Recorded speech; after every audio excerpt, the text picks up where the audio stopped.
Hello दोस्तों, स्वागत करता हूं मैं अपने इस नए यूट्यूब चैनल पर जिसका नाम है सीजी क्लासेस। आज हम हिंदी व्याकरण के भाषा बोध के टॉप मोस्ट एमसीक्यू को सॉल्व करेंगे जो पीएससी व्यापम के नए पैटर्न पर आधारित है। इससे पहले मैं वीडियो को स्टार्ट करूं, आप वीडियो पर नए हैं तो वीडियो को लाइक करें, चैनल को सब्सक्राइब करें और दोस्तों के साथ शेयर जरूर करें। चलिए स्टार्ट करते हैं वीडियो। पहला क्वेश्चन लेते हैं, निम्न लक्षणों में से कौन सा लक्षण भाषा का नहीं है? ए विविधता, बी स्थिरता, सी सृजनात्मकता, डी द्वैतता। इसका राइट आंसर हो जाएगा ऑप्शन बी स्थिरता। ये है भाषा का लक्षण नहीं है। इसके बारे में हम जानते हैं थोड़ा। भाषा के निम्नलिखित 7 लक्षण होते हैं। एक मौखिक श्रव्य माध्यम, बी अंतर विनिमयता, यादृच्छिकता, परंपरा, विविधता, अभिरचनात्व और विस्थापन। ये 7 लक्षण होते हैं भाषा के। नेक्स्ट क्वेश्चन है, रचना के अंतर्गत क्या आता है?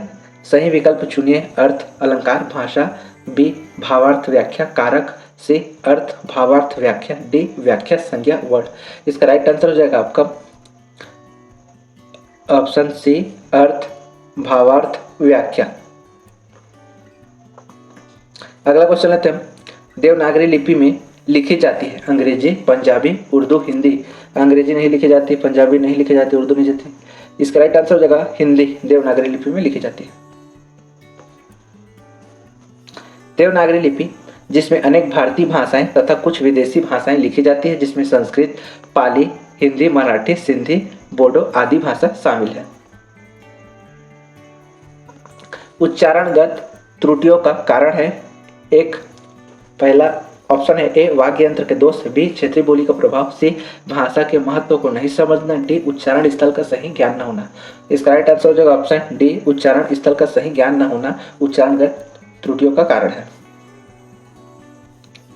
उच्चारणगत त्रुटियों का कारण है उच्चारण स्थल का सही ज्ञान न होना। अगला क्वेश्चन है, निम्नलिखित में से कौन सा आर्य भाषा समूह में नहीं माना जाता है, शामिल नहीं है? ए चीनी, बी संस्कृत, सी लैटिन, डी फारसी। इसका राइट आंसर हो जाएगा ऑप्शन ए चीनी। ये आर्य भाषा समूह में शामिल नहीं, बाकी संस्कृत, लैटिन, फारसी आदि आर्य भाषा समूह में शामिल है। आर्य भाषा परिवार भारत का सबसे बड़ा भाषी परिवार है, जिसमें संस्कृत, लैटिन, फारसी, हिंदी आदि भाषाएं शामिल है। भाषा की प्रकृति के संबंध में निम्न में से कौन सा कथन सही है? ए भाषा प्रवाहहीन है, बी भाषा बहता नीर है, सी भाषा कुपजल है, डी उपर्युक्त में से सभी। इसका राइट आंसर हो जाएगा ऑप्शन बी भाषा एक जो बहता नीर है।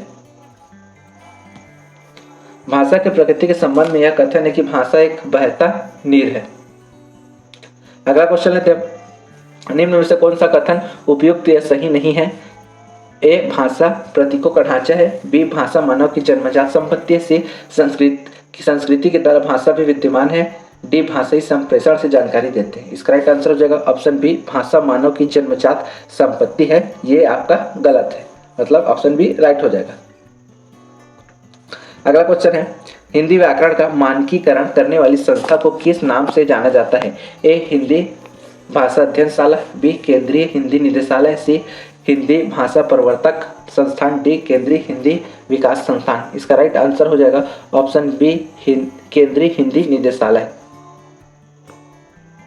अगला क्वेश्चन लेते हैं, भाषा के आदर्श रूप को क्या कहा जाता है?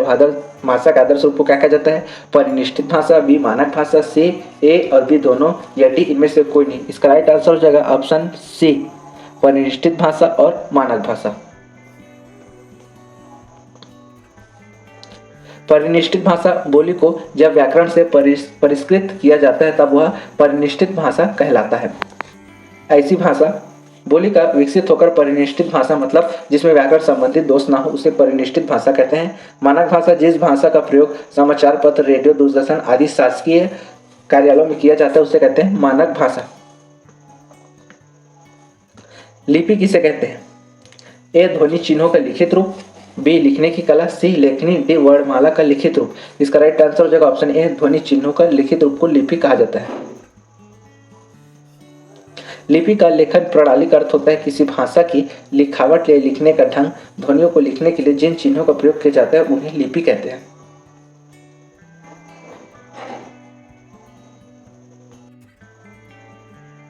नेक्स्ट क्वेश्चन है, आवक का डिब्बा में दरखास्त डलेगा जो जावक का डिब्बा में दरख्वास्त मिलेगा।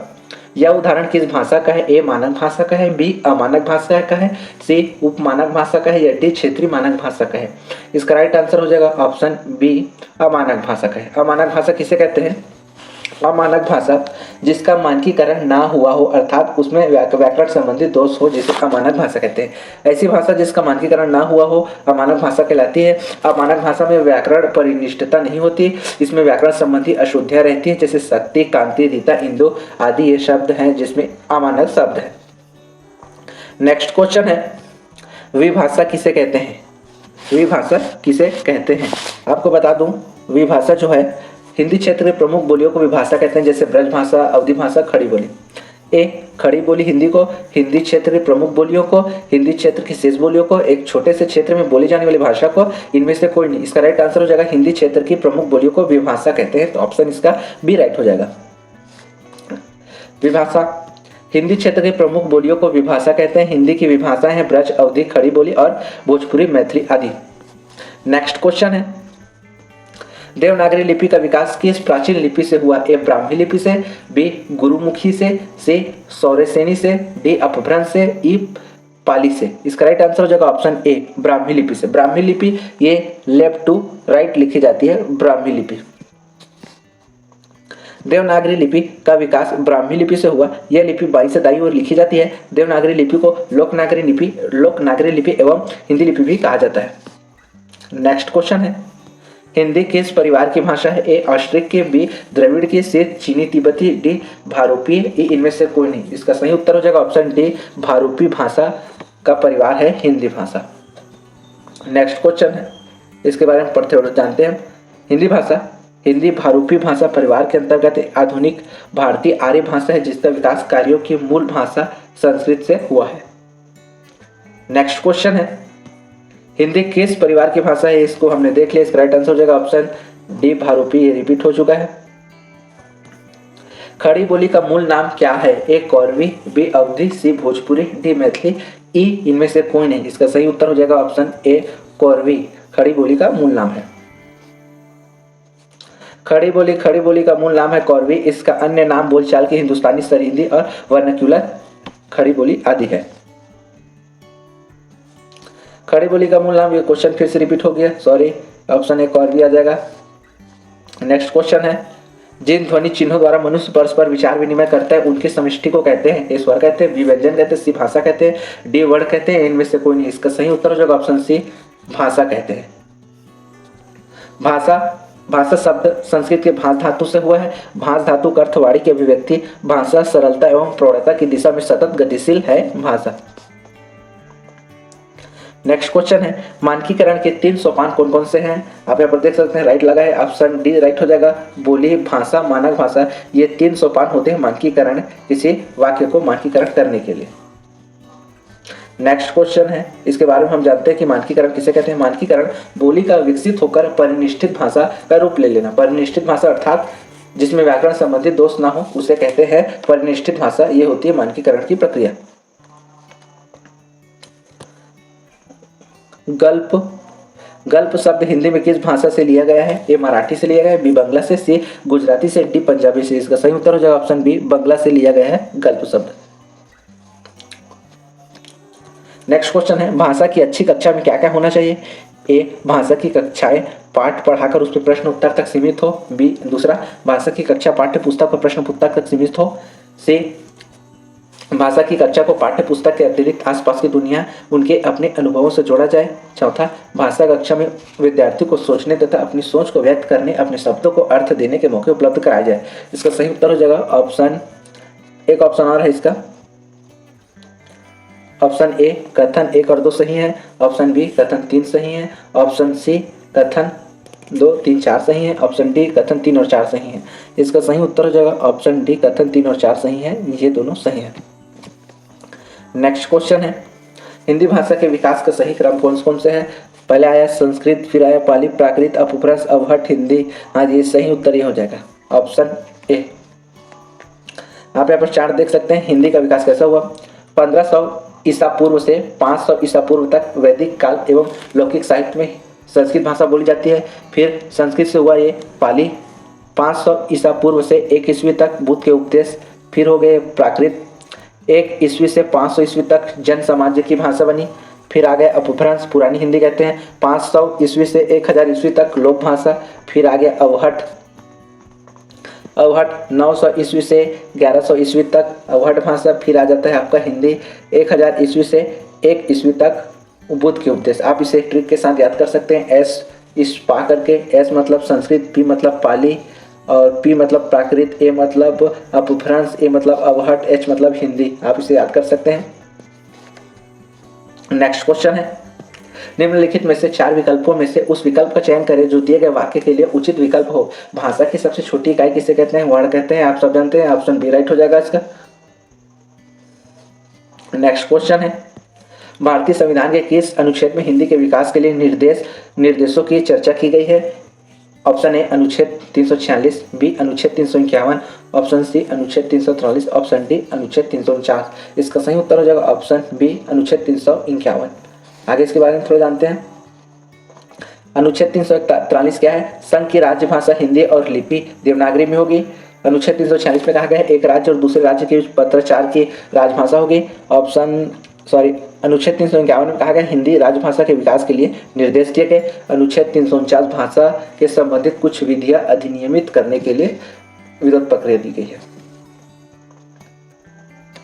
नेक्स्ट क्वेश्चन है, भारतीय संविधान में हिंदी को राजभाषा के रूप में मान्यता कब मिली? ये आपको मिली ऑप्शन ए 14 सितंबर 1950, बी 14 सितंबर 1947, सी 14 सितंबर 1949, ऑप्शन डी 10 जनवरी 1950। इसका राइट आंसर हो जाएगा ऑप्शन सी 14 सितंबर 1949। भारतीय संविधान में 14 सितंबर 1949 को सर्वसम्मति से हिंदी राजभाषा का दर्जा मिला, इसलिए हर प्रतिवर्ष 14 सितंबर को हिंदी दिवस मनाया जाता है। नेक्स्ट क्वेश्चन है, हिंदी को किस परिवार की भाषा माना जाता है? भारूपीय, द्रविड़, आग्नेय, चीनी तिब्बती। इसका सही उत्तर हो जाएगा ऑप्शन ए भारूपी परिवार की भाषा माना जाता है। नेक्स्ट क्वेश्चन है, भारत में शास्त्रीय भाषा की परिस्थिति सर्वप्रथम किस भाषा को प्रदान की गई है? हिंदी को, संस्कृत को, मलयालम को, तमिल को, इनमें से कोई नहीं। इसका सही उत्तर हो जाएगा ऑप्शन डी तमिल, उड़िया, कन्नड़ आदि भाषा को शास्त्रीय भाषा में शामिल किया गया है। शास्त्रीय भाषा प्राचीन साहित्यिक परंपरा के संरक्षण एवं संवर्धन करने के उद्देश्य से कुछ भारतीय भाषाओं को शास्त्रीय भाषा का दर्जा प्रदान किया गया है। भारत में शास्त्रीय भाषा की प्रशस्ति सर्वप्रथम वर्ष 2004 में तमिल भाषा को प्रदान किया गया। वर्तमान में 6 भाषाओं को शास्त्रीय भाषा का दर्जा प्रदान किया गया है। कौन कौन से? पहला तमिल 2004 में, फिर संस्कृत 2005 में, तीसरा कन्नड़ 2008 में, तेलुगु 2008 में, मलयालम 2013 में, उड़िया 2014 में। तमिलनाडु में बोली जाने वाली भाषा तमिल, वैदिक भाषा संस्कृत, कर्नाटक में बोली जाने वाली भाषा कन्नड़, हैदराबाद में बोली जाने वाली भाषा तेलुगु, उड़ीसा में बोली जाने वाली भाषा उड़िया।